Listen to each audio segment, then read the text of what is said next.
प्यारे बच्चों, हम पढ़ रहे हैं कक्षा 6वीं सामाजिक विज्ञान इतिहास खंड से। इसके पहले हमने पढ़ा हुआ है बच्चों बौद्ध धर्म के बारे में, और आज जो हम पढ़ने वाले हैं मौर्य वंश और राजा अशोक के बारे में। तो मौर्य वंश वही 322 ईसा पूर्व से लेकर के 185 ईसा पूर्व के बीच का समय है। इस समय राजा अशोक जो है पूरे भारत पर इसका एक छत्र राज्य हुआ करता था। अब देखते हैं इनके बारे में और थोड़ा सा डिटेल हम पढ़ेंगे। यहाँ पर देखिए इस चीज़ को, ये चित्र आपको कहाँ देखने को मिला? जी हाँ, ये तो हमारी जो भारतीय मुद्रा है उसमें जो रुपया है उसमें आपको देखने को मिला होगा नोट वगैरह में। तो ये है भारत का राष्ट्रीय चिन्ह। और ये कहाँ है? इसको जो है किसने बनवाया? भाई ये सारनाथ स्तंभ से लिया गया है और इसको मौर्य वंश के प्रसिद्ध शासक अशोक ने बनवाया था, जिन्होंने बड़े बड़े युद्ध जीते थे। और अशोक की बात सबसे अलग इसलिए है क्योंकि युद्ध की जगह उन्होंने धर्म के रास्ते पर चलकर लोगों के दिलों को जीता।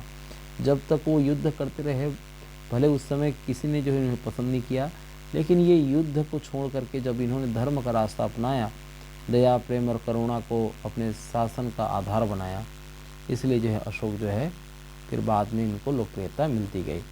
अशोक चक्र में कितनी धारियाँ हैं?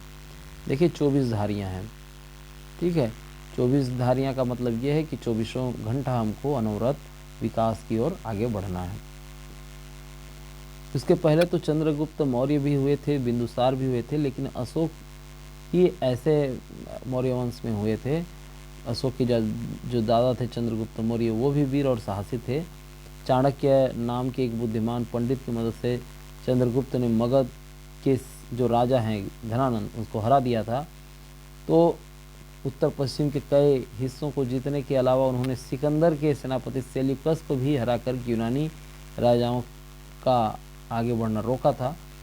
तो सेल्यूकस ने फिर चंद्रगुप्त से मित्रता कर ली और मेगस्थनीज नाम का राजदूत उसके पास भेजा।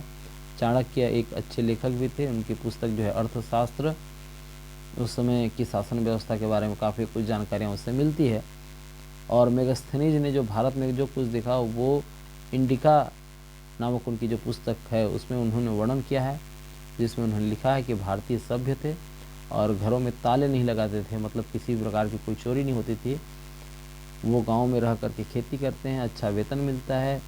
तो चंद्रगुप्त के बाद उसका बेटा जो बिंदुसार बना राजा, और उसने भी जो है दक्षिण के अनेक हिस्सों को जीत करके राज्य को और बड़ा बना लिया था।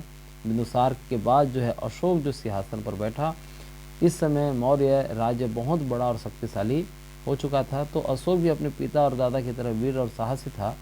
उसने कलिंग नामक जो स्वतंत्र जनपद के साथ युद्ध किया और उसे हराकर अपने राज्य में मिला लिया।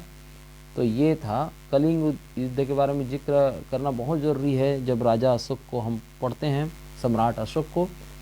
तो आमतौर पर देखा गया है कि युद्ध में सफलता मिलने पर राजा खुश होते हैं, लेकिन कलिंग का युद्ध जीत कर भी अशोक का मन जो है दुख से भरा रहा।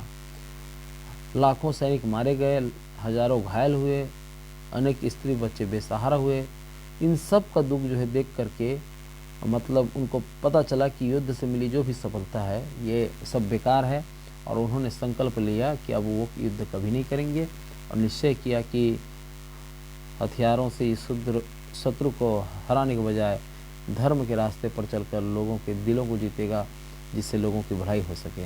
तो इस प्रकार से इन भावनाओं को प्रजा तक पहुंचाने के लिए उसने अनेक चट्टानों पर फिर ये सारी चीज़ें खुदवाया, और जिसमें लिखा ये राजा बनने के 8 साल बाद मैंने कलिंग को जीता। ये सारा चीज़ कि ये सब चीज़ पाने के बाद जो है मुझे आज भी दुखी है, ये सारा चीज़ जो उन्होंने लिखा। और लिखा ये कि धर्म से जितना युद्ध से जीतने से बेहतर है। तो ये उन्होंने जो भी उस समय की जो धर्म की बातें हैं, धम्म की बातें हैं, उसको जो विशाल विशाल स्तंभ लेख हैं उस पर जो खुदवा करके, ताकि लोग आएँ चौराहे में और उन सब चीज़ों को पढ़ें और उससे सबक लें, युद्ध न करें। तो ये सारा चीज़ जो है अशोक का धम्म है। तो अशोक के धम्म में हम देखते हैं कि कोई देवी देवता नहीं थे, न कोई व्रत उपवास या यज्ञ करने की बात थी, धर्म का पालन करने के लिए पूजा आदि की बात नहीं की गई थी। तो ये इस प्रकार से व्रत उपवास नहीं, देवी देवताओं का पूजा भी नहीं, तो धम्म कैसा। दरअसल कलिंग युद्ध के भयंकर विनाश से अशोक का सोच को वो काफ़ी बदल दिया था। एक प्रकार से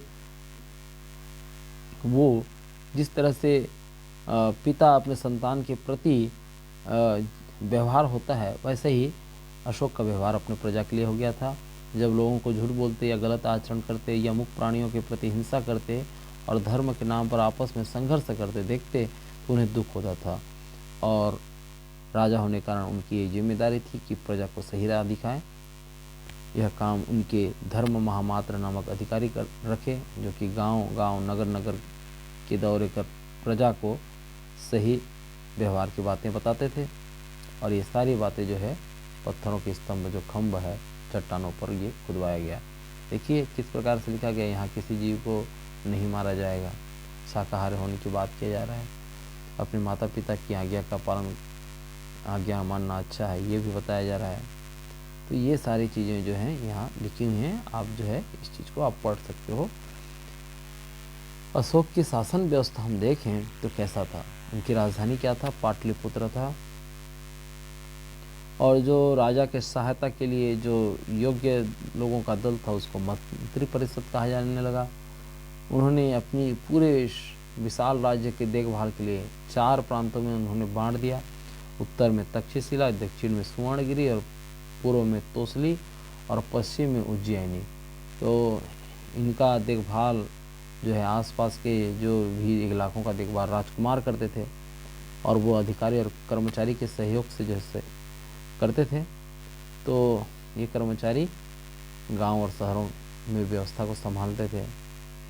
कारीगर, किसान, व्यापारी से लगान वसूलते और राजा की आज्ञा का पालन न करने वाले को दंड देते थे। तो इनके अलावा कुछ और बड़े अधिकारी थे जिनको महामात्र कहा जाता था। वे राज्य भर का दौरा करते थे, शासनों का काम देखते थे। भाई इतना ही नहीं, प्रजा के दुख सुख के जानने और अधिकारियों के काम पर नज़र रखने के लिए अशोक स्वयं राज्य में दूर दूर तक के गाँव का दौरा करते थे। तो इस प्रकार से उन्होंने भलाई के लिए कई सड़कें खुलवाई, छायादार और फलदार वृक्ष जो है लगवाए, अस्पताल और धर्मशालाएं भी बनवाई, और कुएँ इत्यादि भी खुदवाए गए। तो इस प्रकार से अशोक की तरह जो है अभी तक जो है ऐसा कोई किसी ने नहीं किया था। देखिए अशोक का जो साम्राज्य है वो 322 ईसा पूर्व से लेकर 185 ईसा पूर्व तक जो कितना फैला हुआ है, ये जितना काला भाग है ना, ये सब अशोक के शासन में आता है। तो पूरी भारत को उन्होंने जीत लिया था। अब यद्यपि वो अशोक जो है बौद्ध धर्म को मानने वाला था, लेकिन फिर भी वो सभी धर्मों का सम्मान करता था, दान भी देता था, सभी धर्मों की बातें को सुनता था, सम्मान करता था। तो इसके साथ साथ वो कलाकारों को भी आगे बढ़ाता था। भारत सरकार ने नोटों और कागजातों पर 4 सिंह वाली मूर्ति जो दिखाई देती है वो अशोक के समय की है। सारनाथ और दूसरी जगह से प्राप्त स्तंभ और मूर्तियाँ कला के कुछ ऐसे नमूने हैं जो आज भी हमें अशोक की याद दिलाते हैं। तो इस प्रकार से देखिए बच्चों कि किस तरह से राष्ट्रीय प्रतीक चिन्ह है जो लिया गया वो है सारनाथ से, अशोक के समय से। ठीक है, यहाँ पर आप देख पाओगे कि 4 सिंह वाली मूर्ति है, और नीचे में आप देखो कि बैल, घोड़ा और 24 तिलियाँ है ना। सिंह को जो है शक्ति का, और बैल को श्रम का, और घोड़े को ऊर्जा का और गति का,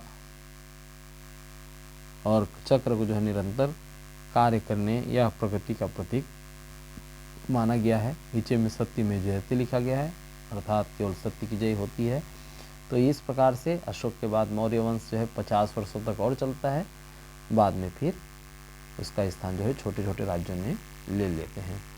तो राजा अशोक के दया, प्रेम, शांति और सभी धर्मों के प्रति सम्मान की भावना के कारण उसके सारनाथ स्तंभ शीर्ष को हमारा राष्ट्रीय चिन्ह माना गया है। तो ये था बच्चों मौर्य वंश के बारे में और राजा अशोक के बारे में। आशा है आपको समझ में आ गई होगी। फिर एक मिलते हैं नए अध्याय में।